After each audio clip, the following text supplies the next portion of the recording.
Bienvenue dans le podcast à contre-courant, le podcast des mères audacieuses, le rendez-vous inspirant qui met en lumière des femmes et des hommes qui ont choisi de redéfinir leur trajectoire, de créer leur propre voie et de conquérir leur indépendance. Je suis votre hôte, Nathalie Grimaud-Morvillier, et je suis honorée de vous accompagner dans ce voyage extraordinaire. Après plus de 15 ans en tant que salariée dans le domaine du marketing digital et après 4 discriminations à la maternité, j'ai décidé de prendre mon indépendance pour mieux profiter de mes enfants sans renoncer à ma carrière professionnelle. Avec la tribu digitale, j'aide désormais les parents à en faire de même. Dans ce podcast, à chaque épisode, nous vous présenterons des histoires captivantes de mères audacieuses, de pères engagés, mais surtout de parents déterminés qui ont trouvé le courage de se réinventer pour mieux concilier leur vie personnelle et professionnelle. Qu'il s'agisse de maman, de papa ou de famille, notre podcast est un espace où chacun peut trouver une source d'inspiration, de conseils et de perspectives pour embrasser un avenir empreint de flexibilité, d'épanouissement et de conciliation, ainsi que de succès. Si vous êtes à la recherche de nouvelles manières de penser et ou de travailler, ou encore d'astuces, c'est le podcast qu'il vous faut. Prenez dès à présent votre boisson préférée et c'est parti! Retrouvons-nous dans le nouvel épisode du jour. Bonjour à toutes et à tous et bienvenue dans un nouvel épisode de À contre-courant, le podcast des mères audacieuses. Aujourd'hui, j'ai le plaisir d'accueillir une femme au parcours inspirant et profondément transformateur. Après avoir travaillé dans l'hôtellerie, Charlotte a décidé de se reconvertir pour suivre ses aspirations. Mais la vie lui a lancé un défi de taille, une maladie qui aurait pu tout arrêter. Pourtant, elle a choisi de continuer à croire en son rêve et de s'entourer des bonnes personnes pour y parvenir. Un véritable exemple de résilience et de détermination. Alors, préparez-vous à une conversation authentique et pleine d'enseignements. Bonjour Charlotte, quel plaisir de t'avoir à mes côtés aujourd'hui.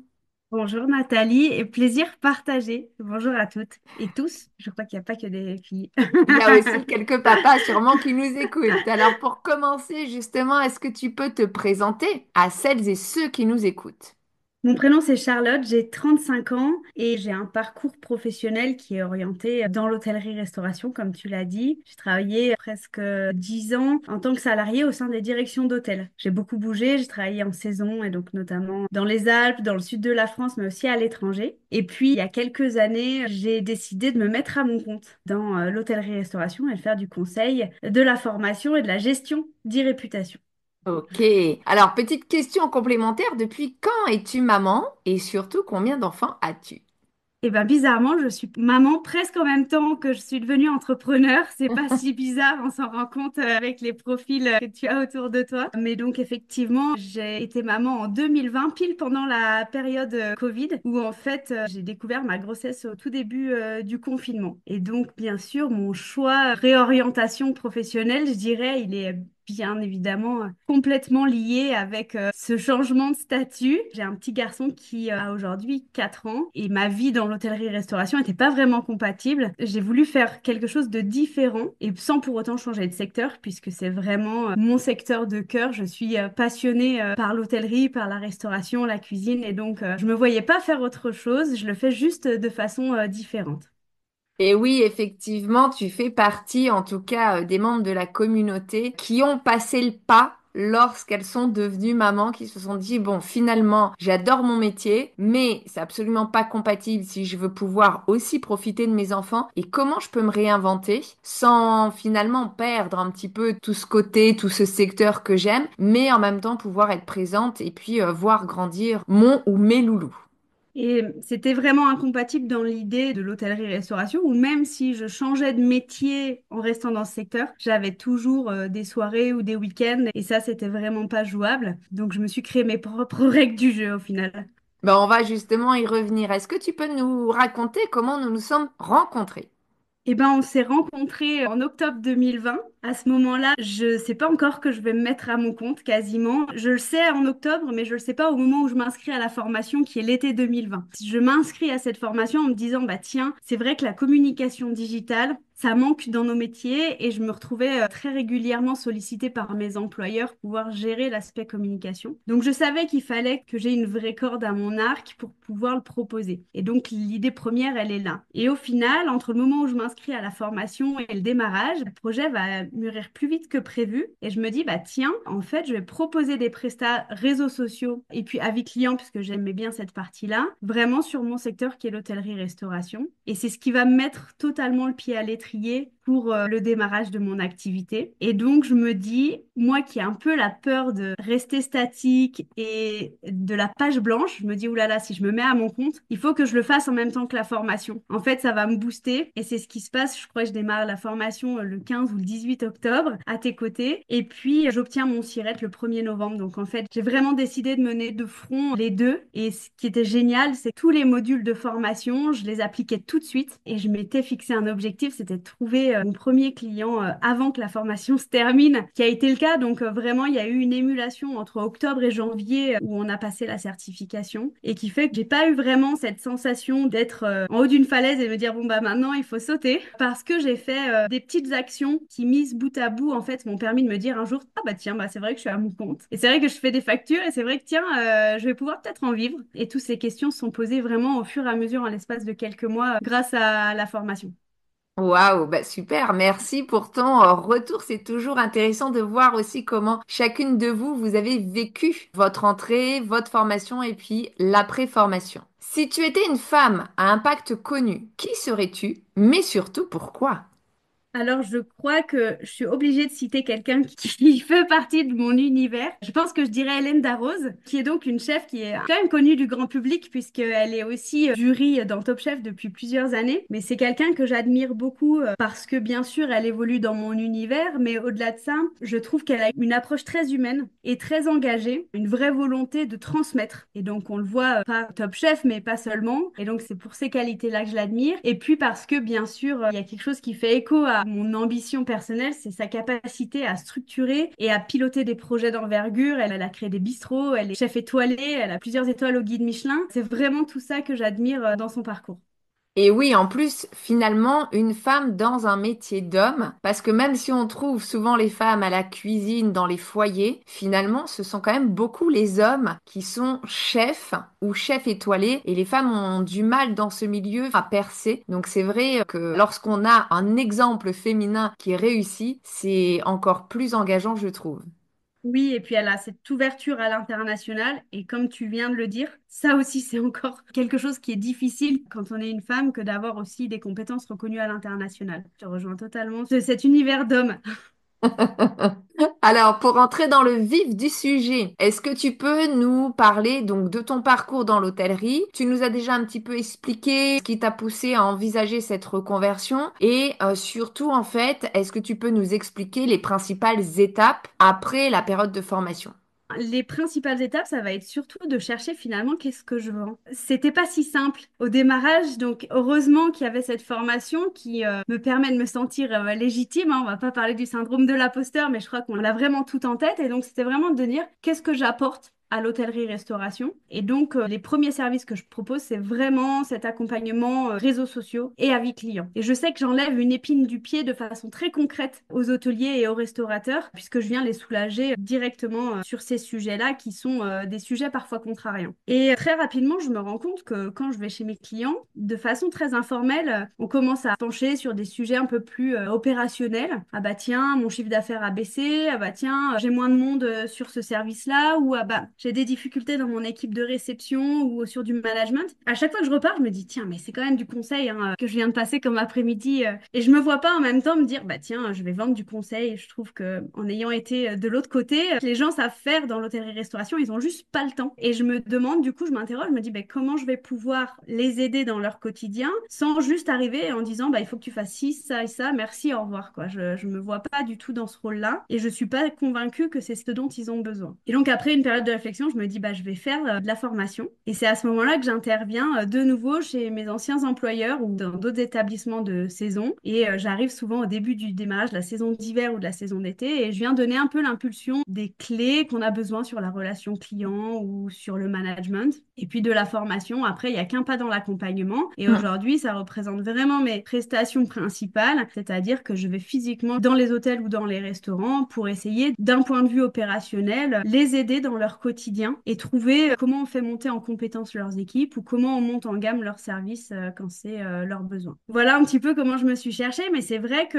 je ne m'imaginais pas changer autant, surtout sur la première année et demie, on va dire, à me dire, bah, tiens, finalement, c'est pas tant ces services-là qui marchent, mais d'autres et d'essayer. Et j'ai fait que reconstituer mes offres, renouveler, réessayer des choses, des tarifs différents, des formules différentes. Et ça a été vraiment ça, je dirais, les premiers 18 mois même de mon entreprise, ça a été de me chercher. Et je crois aujourd'hui encore, c'est hyper fluctuant parce que maintenant, j'arrive à le mettre facilement dans des catégories. Mais c'est Ouais. vrai que les prestations, elles sont jamais vraiment fixées. Ce que je propose, elles dépendent vraiment du besoin opérationnel. Et je n'imaginais pas cette manière-là, en fait. Ben, c'est vrai que c'est génial quand tu arrives à comprendre le besoin, à identifier le besoin et à faire finalement une proposition d'offre ou de prestation sur mesure. Tu sais que finalement c'est le point de douleur de ton potentiel client et donc il n'y a pas de raison qu'il signe pas avec toi. Alors que quand tu arrives avec des offres qui sont préfaites sans tenir compte du besoin du client, ben, c'est plus difficile de faire rentrer ton offre par rapport à la problématique du client. Donc je pense que tu as eu complètement la bonne démarche pour pouvoir aussi développer ton activité, fructifier ton chiffre d'affaires, parce qu'on le sait, une entreprise qui ne fait pas de chiffre d'affaires, c'est une entreprise qui malheureusement n'est pas viable à court, moyen ou long terme puisqu'on a tous et toutes des charges à payer. Oui, et en fait, j'imaginais pas que j'allais le prendre à l'envers. Et au début, quand on va faire de la prospection sur nos premiers clients, on fait plein d'offres. Mm. Et en fait, on est déjà à côté de la plaque. Et c'est vrai que finalement, maintenant, l'échange premier avec le client, qui est, en fait, c'est quoi vos besoins? Ça me permet de faire la proposition a posteriori de ce rendez-vous-là. Alors que quand on démarre, on s'imagine que c'est d'abord de ficeler plein d'offres et ensuite de les étaler devant notre client. Mais effectivement, ça marche moins. Exactement.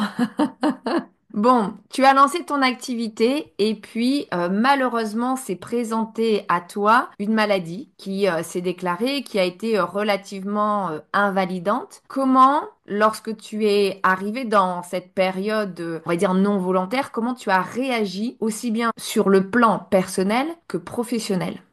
Effectivement, j'ai du mal à dire maladie parce que heureusement, j'ai pas eu beaucoup de symptômes, on va dire, mais pour autant, ça a été vraiment la grosse surprise, mon premier gros challenge d'entrepreneur parce qu'en janvier 2023, je me rends compte que j'ai une grosseur qui est dans le dos et qui m'inquiète pas plus que ça parce que justement, j'ai pas de douleur. J'ai absolument aucune difficulté à vivre avec et j'ai juste un ostéo qui me dit il va falloir voir un petit peu ce qui se passe parce que c'est bizarre. Mais même lui, il n'était pas très alarmant. Et puis, j'ai un événement en janvier 2023 qui s'appelle le CIRA, qui est le salon des métiers de bouche, qui est connu mondialement Mm. sur Lyon, qui se déroule à Eurexpo, auquel j'ai la chance de participer sur des animations d'interview. Et là, pression au maximum. Et en fait, le premier jour, je suis littéralement bloquée du dos, comme ça m'est jamais arrivé. J'ai vraiment du mal à marcher et je vais subir ce salon parce que le stress a pointé vraiment la faille de ce que j'avais dans le corps et qui était donc à ce moment-là cette grosseur dans le dos. Et donc très rapidement après le cirage, je vais commencer des premiers examens. Et pareil, je suis pas vraiment super inquiète. Je fais un scanner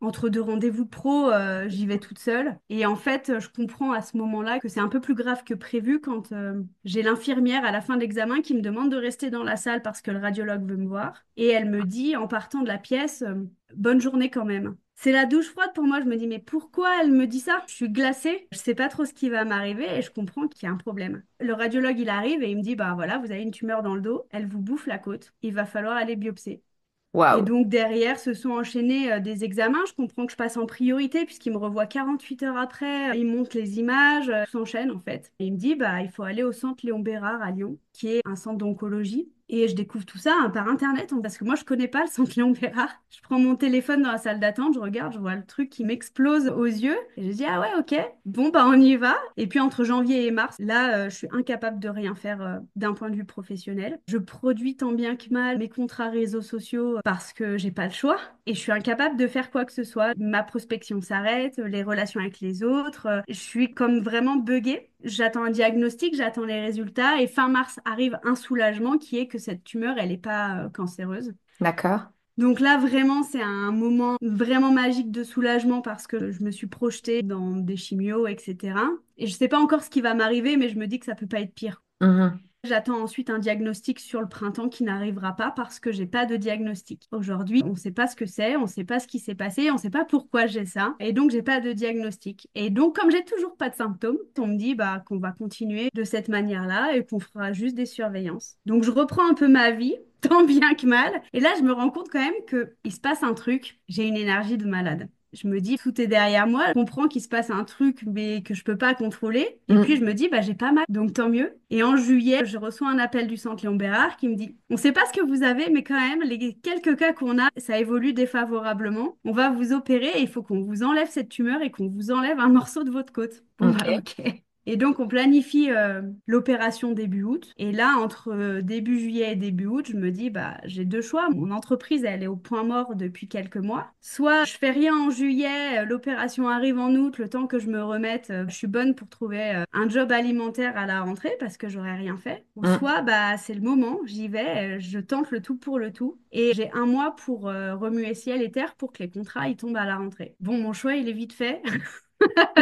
Parce que j'y crois et parce que j'ai un peu de chance, parce que je suis impliquée dans des clubs d'entrepreneurs où je me sens très soutenue. Je vais avoir déjà cette énergie incroyable de me dire il faut que j'y arrive, j'ai pas le choix. Ce qui se passe, c'est que je tente des appels. Et moi qui ai un peu la trouille de prospection téléphonique, je me dis là, c'est vraiment ce que j'ai à m'apporter, j'ai quelques contacts, il faut que je les active. Et donc je tente et j'ose des appels qui m'ouvrent des portes. Et heureusement, ça a payé. Je me fais opérer en août et fin août, alors que je suis encore sous morphine et j'ai un contrat qui signe, qui est un de mes plus gros contrats, pour un hôtel dans les Alpes. Et donc, je me dis, bon, bah, j'ai vraiment eu de la chance. J'ai été tout le temps dans l'action, en fait. Et Bah, c'est en ce qui fait, je m'a dirais plutôt que sauvée. tu as provoqué ta chance. C'est pas que tu en as eu, c'est que tu as provoqué ta chance. Tu aurais pu rester quelque part amorphe et attendre l'opération. Et tu t'es dit, bah là, je donne tout, j'y vais à fond. Et puis, de toute façon, je tente des trucs que j'ai jamais tentés, puis on verra bien. Au pire, il se passe rien. Et puis, au mieux, effectivement, je décroche un ou plusieurs contrats. Donc finalement, tu as été actrice de ta chance. Ouais, je voulais pas du tout de regrets. Je voulais pas que si jamais je devais arrêter la vie de mon entreprise, que je devais arrêter la vie de Winch, je voulais surtout pas me dire, enfin, si j'avais su, j'aurais pu faire ci ou j'aurais pu faire ça. J'ai un petit mantra qui m'accompagne depuis le début de mon entreprise, que je garde sur mon petit cahier juste là. C'est l'action est ce qui crée toutes les grandes réussites et ce qui donne des résultats. Et c'est rigolo parce que ça a été d'autant plus vrai dans cette période-là. Mais cette phrase, je l'avais même avant toute cette période parce que quand j'avais la trouille de me dire est-ce que je me mets à mon compte, et je me disais allez, concrètement, je dois faire quoi? Tel mail, telle demande, tel CERFA. Bon, bah allez, feu, on fait une première action et puis le reste, ça va suivre. C'est vraiment cette citation que j'ai gardée très proche de moi pendant toute cette année 2023 où ça n'a été fait que de rebondissements et je me suis dit allez, mets-toi en marche, ça m'évitait de trop cogiter sur ce qui était en train de me tomber dessus Mm. et en même temps de me garder active pour qu'il y ait des résultats. Et même s'il y a toujours de l'inertie, et ben au bout d'un moment, effectivement, quand on a des petites retombées, on fête des petits succès, quoi. C'est clair. Et on le voit en fait, hein, là tu nous racontes effectivement ton histoire. On a déjà reçu sur le podcast plusieurs mamans qui soit ont été touchées par la maladie, comme Marilyn par exemple, ou soit qui sont devenues aidantes pour leurs proches, qui eux-mêmes ont été touchés par la maladie comme Charlène. Et on voit à chaque fois finalement ce qui leur a permis de tenir et d'avoir la tête hors de l'eau, c'est de se mettre en action, d'agir et finalement de pas se laisser manger par la maladie, que ce soit directement ou indirectement, parce qu'on oublie souvent justement les proches dans ce type de situation, mais eux aussi, ça peut Mm. être très très difficile en fait pour eux. Alors justement, donc tu nous parlais un peu de ta mise en action. Je suppose bien sûr qu'il y a eu des personnes dans ton entourage qui ont été aussi à tes côtés dans ces périodes un petit peu compliquées. Comment tu as réussi finalement à construire un réseau solide autour de toi? Et est-ce que tu as par exemple une ou deux anecdotes sur des soutiens clés qui ont fait la différence dans ce parcours? Alors, oui, je pense bien sûr d'abord à mes proches et après à ce noyau professionnel que j'avais réussi à créer. Les proches, c'est un petit peu particulier parce que j'avais mon conjoint qui était très présent à ce moment-là, qui m'a beaucoup aidé et qui était super optimiste. Et alors ça, c'était vraiment génial parce que en fait, lui, à aucun moment, il voyait le pire. Il était très soutenant et en même temps, il n'était pas non plus dans le déni de ce qui se passait. Et je trouve que c'est rare d'avoir cette posture-là auprès de quelqu'un qui vit ses péripéties. Donc, c'était une vraie chance. confiance. Et puis, il y en a d'autres pour qui c'est compliqué parce que dans leur regard, on voit l'inquiétude. Et nous-mêmes, on a déjà la trouille parce qu'on sait pas où on va. Et donc, de voir l'inquiétude dans le regard des proches, des fois, on a envie de s'en préserver. Donc, j'ai été plutôt discrète dans mes relations personnelles parce que j'avais pas envie de ressentir ça. Et j'avais la chance de pas avoir de symptômes. Donc, une fois de plus, je pouvais être dans mon déni de ce qui m'arrivait parce que j'avais pas de douleur particulière. Et après, heureusement que les proches sont là dans tout ce qui est après opération parce qu'on met plusieurs mois à s'en remettre. Il y a vraiment des périodes invalidantes. Et puis, il y a le retour de l'activité qui, du coup, se remet en marche alors qu'on n'est pas encore vraiment rétabli. Les proches, on a besoin de leur aide, de leur soutien et heureusement qu'ils étaient là. Et puis, il y a tout l'univers professionnel où, effectivement, moi, dès le démarrage de mon activité, j'ai eu la chance de lancer mon activité quand j'habitais sur Lyon. Je sais qu'on en avait déjà parlé. J'ai été très rapidement dans des clubs d'entrepreneurs qui sont aujourd'hui, c'est mes collègues de travail, quoi. Je suis solopreneur, mais en fait, j'ai plein de collègues de travail. Et c'est vrai que c'est une chance parce que quand on dit, bon, ça y est, je suis d'attaque, faut que je revienne et on a plein de synergies, des choses pas forcément lucratives, mais qui nous remettent un peu sur le devant de la scène. Et ça, on en a besoin pour dire dans notre communication, j'existe, je suis là, je fais des choses et donc, du coup, susciter l'intérêt de nos prospects et de nos clients. Ça m'a beaucoup aidé. Et puis de me sentir, voilà, comme les autres, alors que on passait des après-midi à l'hosto ou qu'on allait se faire opérer. Ça m'a beaucoup aidé, ouais. Donc les clubs d'entrepreneurs.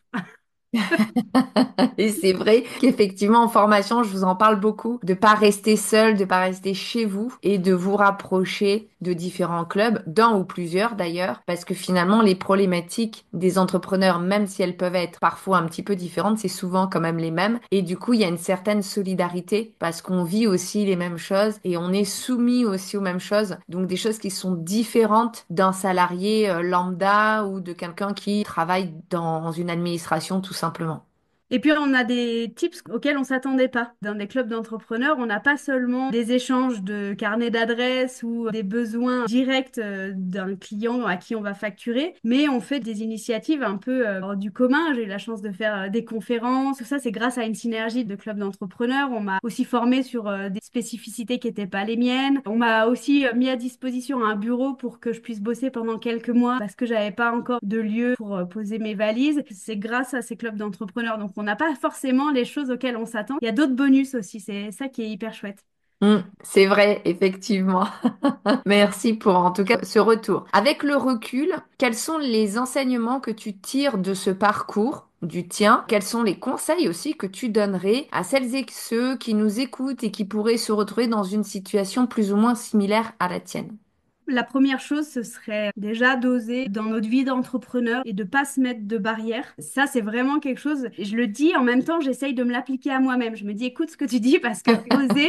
Et en fait, il faut savoir qu'on nous a très souvent appris à nous limiter, appris à réfléchir avant d'agir. Et en fait, il y a des fois, il y a des choses qui sont très spontanées dans l'entrepreneuriat qui amènent des vraies surprises. Et c'est ce que j'adore depuis que je suis à mon compte parce que quand j'étais salariée, j'ai fait des trucs sympas. J'ai bien aimé. J'ai pas le dégoût du salariat. Pour autant, j'ai jamais vécu autant de surprises que depuis que je suis à mon compte et d'aller dans des univers que j'aurais jamais soupçonné. Je trouve ça super chouette. Et puis la deuxième, c'est l'espoir. L'espoir, ça se travaille. C'est pas quelque chose de magique. Ça n'a jamais porté préjudice à quelqu'un que d'avoir espoir. C'est très chouette en fait. Peu importe ce qui se passe. Et d'un point de vue de la santé, je suis pas la mieux placée pour donner des conseils sur le sujet. Mais c'est vrai que garder espoir et de me focaliser sur le côté positif, ça m'a permis de tenir ces quelques mois. C'était très précieux. Et je me rendais pas compte à quel point c'était à nous aussi de nous dire, tiens, en fait, je vais garder espoir et je vais me lever le matin et je garde ça en tête pour que ça me tire vers le haut et que cette période, qu'elle passe lentement ou moins lentement, elle soit vécue du mieux qu'on peut.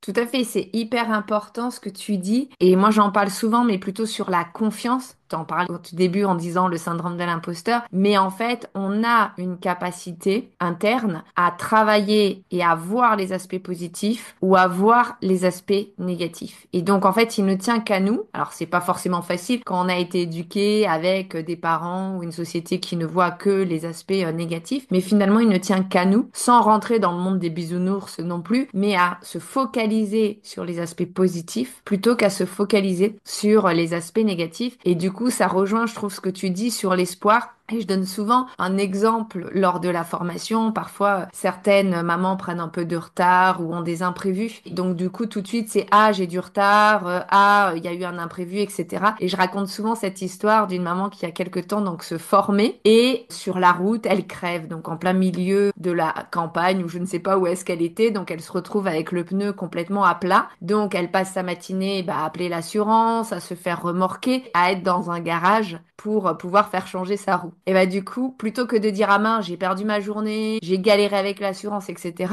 ce qu'elle nous a sorti en fait sur le groupe d'apprentissage, c'est au moins, j'étais en retard, j'ai pu rattraper tout mon retard de la formation, je suis à jour.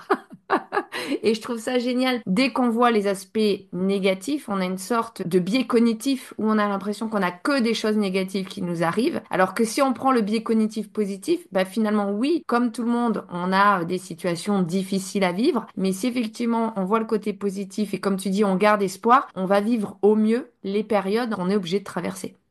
Oui, et des fois on se dit même que grâce à ces événements, c'est comme ça qu'on a réussi à avoir des avantages dans notre journée. Mais je suis tout à fait d'accord avec toi. En tout cas, merci beaucoup pour ton partage et pour finaliser cette interview vraiment hyper inspirante, est-ce que tu pourrais nous partager une réussite ou un moment dont tu es particulièrement fier et bien sûr en relation avec le sujet du jour? Ma réussite, elle était très simple à trouver. C'est que en janvier 2025, donc il y a moins de 10 jours, c'était la nouvelle édition du CIRA à Lyon. Et donc, du coup, ça a fait écho à vraiment toute cette période compliquée que j'avais passée 2 ans avant. Ce salon, il a lieu tous les 2 ans. J'ai eu la chance de pouvoir animer un concours de cuisine en anglais. Ça a été pour moi une opportunité professionnelle juste incroyable. J'aurais jamais imaginé, ça fait partie des surprises qui arrivent dans la vie d'entrepreneur. J'aurais jamais imaginé pouvoir avoir ce rôle et cette implication dans un événement si important dans mon univers de restauration. Et donc c'était génial. J'ai pu présenter les candidats, animer en anglais, rencontrer des chefs meilleurs ouvriers de France, animer vraiment tout l'événement et au contact avec le public et faire une vraie prise de parole en public qui était pour moi vraiment inédit. J'ai d'ailleurs adoré et ça a été un vrai succès l'événement. Donc c'était ma revanche personnelle sur ce CIRA. C'était pour moi l'occasion de montrer que j'archivais cette période compliquée et que malgré tout, même si j'ai passé 2 années compliquées, il en ressort déjà beaucoup de positifs puisque j'ai pu grandir. En 2 ans, ça me montrait vraiment l'évolution sur 2 événements identiques à 2 ans d'intervalle. C'est mon petit succès du moment. Waouh, en tout cas, merci pour ce partage. Et effectivement, un moment dont tu peux être particulièrement fier, te dire, il y a 2 ans, c'était compliqué. Et là, maintenant, j'ai profité de l'événement, j'ai été actrice dans l'événement. Et puis, j'ai fait aussi des choses auxquelles je ne m'attendais pas, comme la prise de parole en anglais en plus, qui plus est. Donc merci infiniment en tout cas Charlotte pour ton témoignage, plein de courage et puis d'authenticité et puis bien sûr de nous avoir partagé un peu de ton histoire de vie ici, tes conseils en toute simplicité. Tu nous rappelles à quel point il est essentiel de croire en soi, de s'entourer des bonnes personnes, de ne pas renoncer à ses rêves, mais aussi je dirais de garder espoir. J'espère que ton parcours inspirera toutes les mamans qui nous écoutent aujourd'hui à oser franchir le pas et à persévérer dans leurs projets. À toutes celles et ceux qui nous écoutent, si cet épisode vous a inspiré ou aidé, n'hésitez pas à le liker, le commenter ou tout simplement à le partager à une de vos amies qui en aurait besoin. Vous pourriez être à l'origine d'un changement radical. En attendant notre prochain épisode, je vous souhaite à toutes et à tous une très belle journée, après-midi ou soirée et surtout, prenez soin de vous.